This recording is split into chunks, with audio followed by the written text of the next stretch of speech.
Bonjour à toutes, bonjour à tous. On est aujourd'hui le dimanche 31 août 2025, c'est le week-end, et je vous souhaite la bienvenue dans le français c'est facile avec Adrien.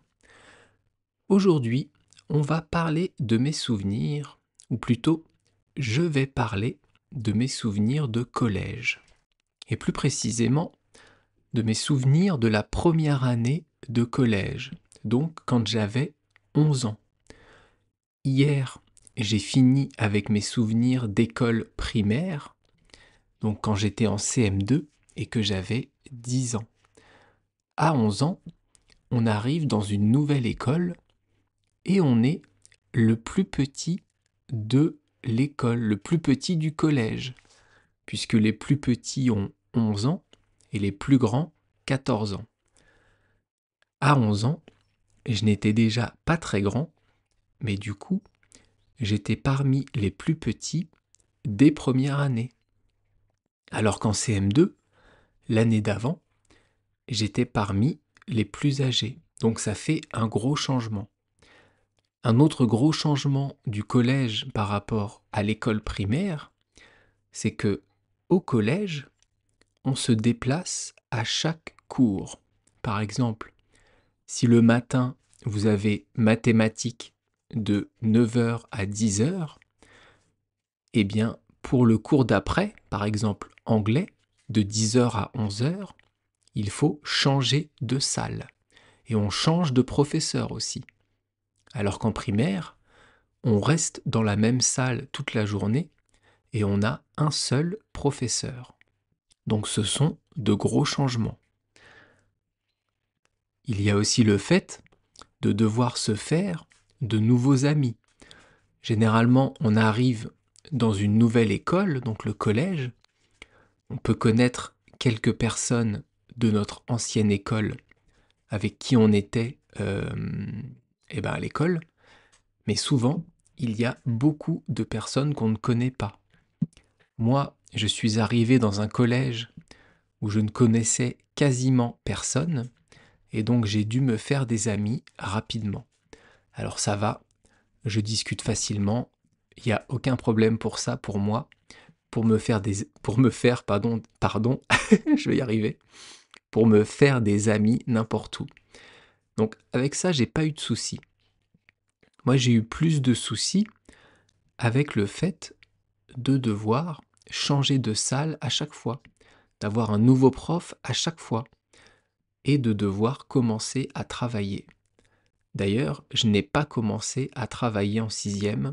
Je suis resté sur ma lancée de ne pas travailler beaucoup, et j'avais quand même des notes correctes. Donc ça, c'est pas mal.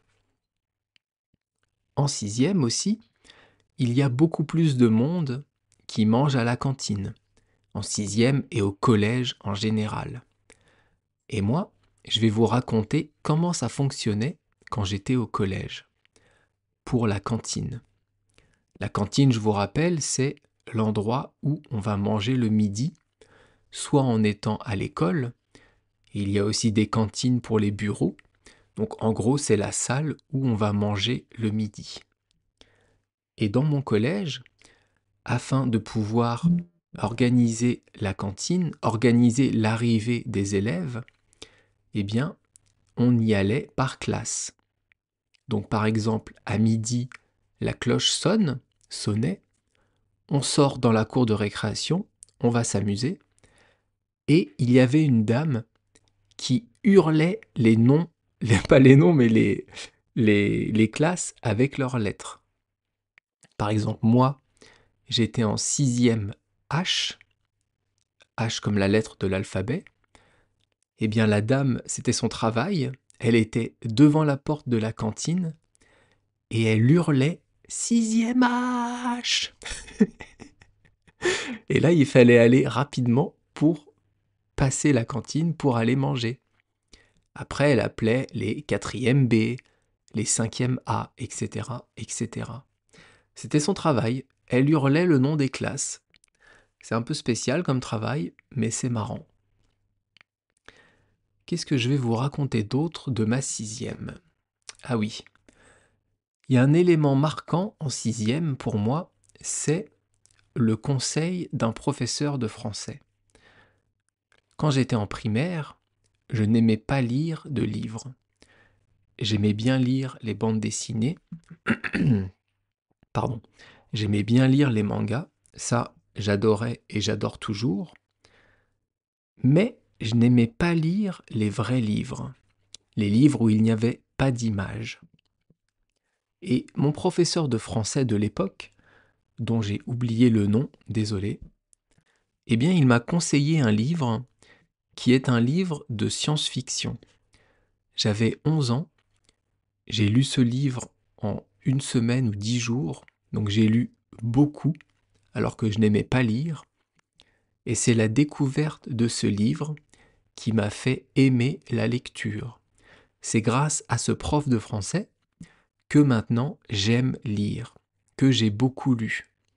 Et donc je vais vous conseiller moi aussi ce bouquin, je vais vous dire et je vais vous conseiller le même livre que ce professeur m'avait conseillé.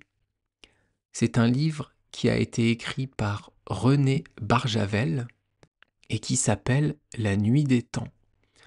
Je vous répète, René Barjavel, c'est l'auteur, et La Nuit des temps, c'est le titre en français. C'est un livre que j'adore, que j'ai lu 2 ou 3 fois déjà, qui m'a fait aimer la lecture. Donc pour moi, c'est un livre très particulier.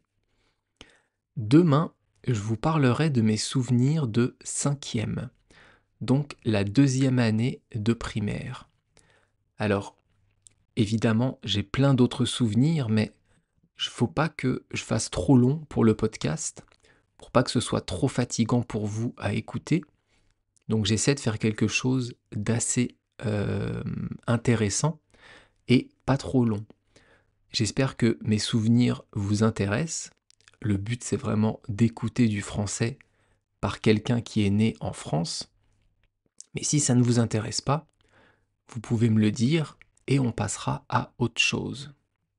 Ou alors je ne vous écouterai pas et je continuerai à vous dire mes souvenirs.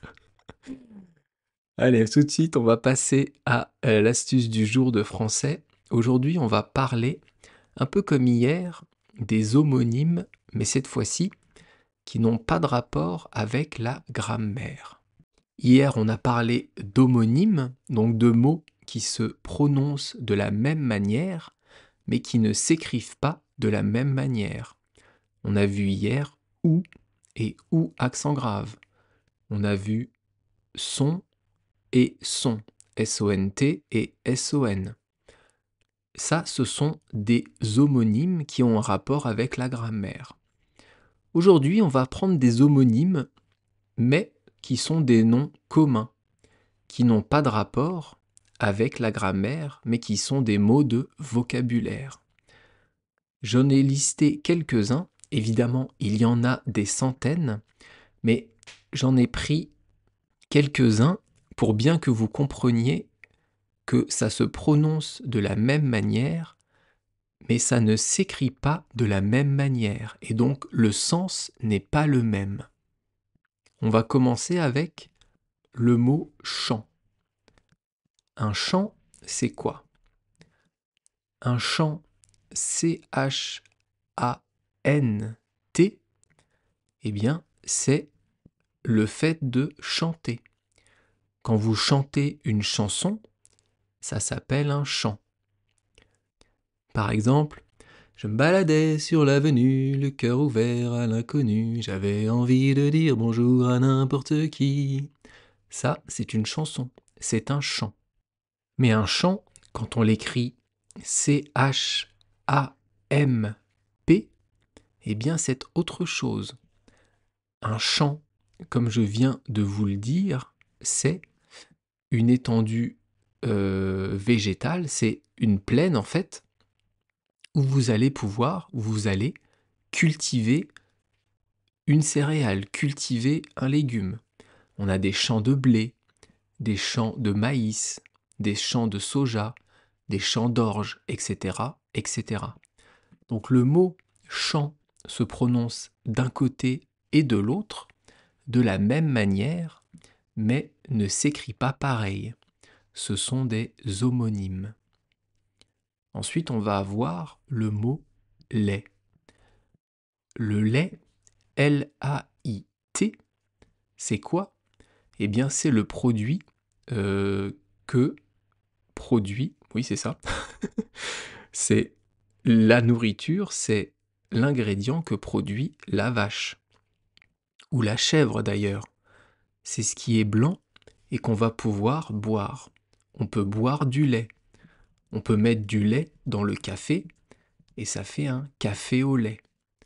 Un chocolat chaud, eh bien on met du chocolat et du lait. Ça fait un chocolat chaud. Ça c'est le lait, L-A-I-T.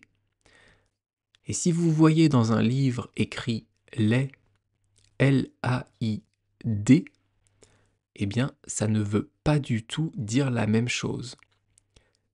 Quelqu'un de laid, c'est quelqu'un de moche. Si je vous dis je suis laid, ça veut dire je suis moche. Je ne suis pas beau. Et c'est même encore pire que moche laid. Laid, c'est vraiment très très moche. Donc vous voyez, entre le lait de la vache et quelqu'un de laid, eh bien c'est deux sens complètement différents.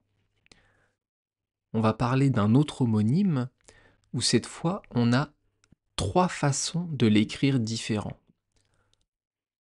Le foie, la foi et une fois. Le foie, F-O-I-E, c'est un organe des animaux et de l'humain qui est indispensable pour vivre. Il est à droite, sous les côtes, en face de l'estomac. C'est le foie, F-O-I-E. La foi, F-O-I, eh bien c'est la croyance qu'on a en quelque chose. Si vous croyez en Dieu, si vous croyez en Bouddha, en Allah, en qui vous voulez, eh bien vous avez la foi en Dieu, vous avez la foi en Allah, en Bouddha. Vous croyez qu'un Dieu existe. Ça, c'est la foi, F-O-I. Et enfin, une fois, F-O-I-S, eh bien, comment vous dire, c'est quelque chose qui n'arrive qu'une seule fois. Eh bien oui. Par exemple, je n'ai mangé de la nourriture française qu'une fois. Ça n'est arrivé qu'une seule fois. Pas deux, pas trois. Donc vous voyez le mot foi, on a trois façons de l'écrire. Et ensuite, je vous ai pris un dernier homonyme qu'on peut écrire de quatre façons différentes. Le mot sang, ça peut s'écrire S-A-N-G. Eh bien ça, c'est le liquide rouge qu'on a dans le corps. Quand vous vous coupez, il y a du sang qui sort. S-A-N-G. On a aussi sang, S-A-N-S. Ça, c'est le contraire de avec. On peut dire avec des sous-titres ou sans sous-titres quand vous regardez un film en français, avec ou sans. On a aussi sans, C-E-N-T.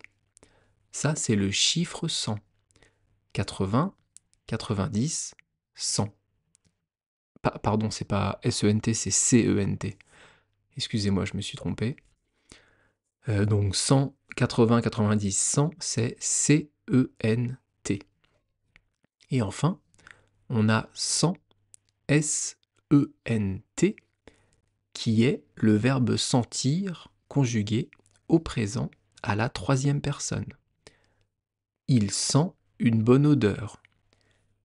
Il sent une bonne odeur de gâteau au chocolat.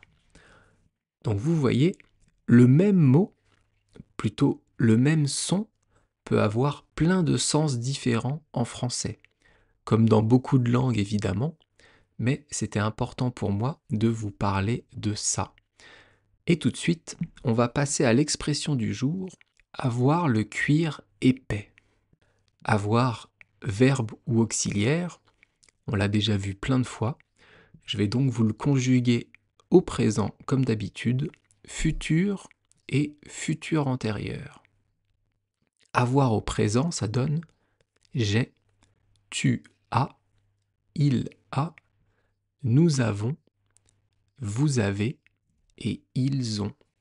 Avoir au futur, ça donne j'aurai, tu auras, il aura, nous aurons, vous aurez et ils auront. Et avoir au futur antérieur, ça donne j'aurais eu, tu auras eu, il aura eu, nous aurons eu, vous aurez eu et ils auront eu. On revient donc à l'expression du jour avoir le cuir épais. Le cuir, c'est quoi? Le cuir, en fait, c'est de la peau d'animal, la peau des animaux qu'on a travaillé afin d'obtenir une matière qui sert à faire des blousons, des manteaux, des chaussures, des sacs. On a même des pantalons en cuir. Donc c'est comme pour nous la peau d'un humain, mais pour un animal. D'ailleurs, je me souviens dans le film Le silence des agneaux, eh bien, je crois que le tueur en série tue les humains pour leur enlever la peau, faire du cuir à base de peau d'humain, et il se confectionne un blouson en peau d'humain, je crois. Le film avec Jodie Foster, film d'horreur qui s'appelle Le silence des agneaux. Très bon film pour ceux qui ne connaissent pas. Et dernier mot de l'expression, c'est épais. Épais, c'est le contraire de fin, c'est le contraire de mince. C'est quelque chose qui va avoir de l'épaisseur, quelque chose qui va être solide, qui va être fort. Cette expression, elle n'a que 4 mots, avoir, le, cuir et épais. Alors ça veut dire quoi, avoir le cuir épais? Eh bien ça veut dire que vous pouvez encaisser les problèmes, encaisser les remarques sans que ça vous touche. Vous êtes insensible aux remarques, même les remarques méchantes. Imaginez quelqu'un qui est au travail et son patron le réprimande pour telle et telle chose. Son patron va lui faire des reproches parce que il ne travaille pas assez vite, il ne travaille pas bien, il a oublié quelque chose. En sortant, la personne qui s'est fait réprimander, à qui son patron a fait des remarques, soit elle va être triste, elle va être meurtrie, elle va être mal parce que les remarques vont la toucher, soit elle a le cuir épais et à ce moment-là, elle va entendre les remarques, mais ça ne va pas impacter son moral, ça ne va pas la démotiver, ça va justement permettre à cette personne de modifier des choses pour faire mieux. C'est quelqu'un qui a le cuir épais. On dit aussi qui a le cuir dur. On a ici en fait une image entre la peau de l'humain et la peau de l'animal qui va devenir du cuir. En fait, on imagine que on a dit tellement de choses à quelqu'un, on a fait tellement de remarques, tellement de méchanceté, que la peau de la personne s'est épaissie pour carrément devenir du cuir. Essayez de couper de la peau humaine quand vous vous coupez, ça se coupe facilement. Il y a du sang qui sort, dont on a parlé tout à l'heure, mais pour couper du cuir, c'est beaucoup plus compliqué. Donc le cuir épais, c'est beaucoup plus résistant que la peau humaine. Et donc en fait, on dit quelqu'un qui a le cuir dur pour quelqu'un qui est résistant aux remarques, quelqu'un qui va pas se laisser faire, qui va pas se laisser démoraliser. En anglais, ça se dit to be thick-skinned. C'est à peu près la même chose, avoir la peau dure. Demain, on parlera d'une nouvelle expression évidemment et qui est marqué à la culotte. Et je continuerai à vous parler de mes souvenirs de 5e. Vous pouvez me retrouver sur YouTube, vous pouvez me retrouver sur Patreon où vous aurez les transcriptions des épisodes. Laissez-moi une petite note, une bonne note, hein, pas une mauvaise. Ça aide pour le référencement Google. Laissez-moi un petit commentaire, ça fait toujours plaisir de discuter avec vous qui m'écoutez. Et sinon, eh bien, on se retrouve demain pour une nouvelle expression. À bientôt, bye bye, hasta luego, matane.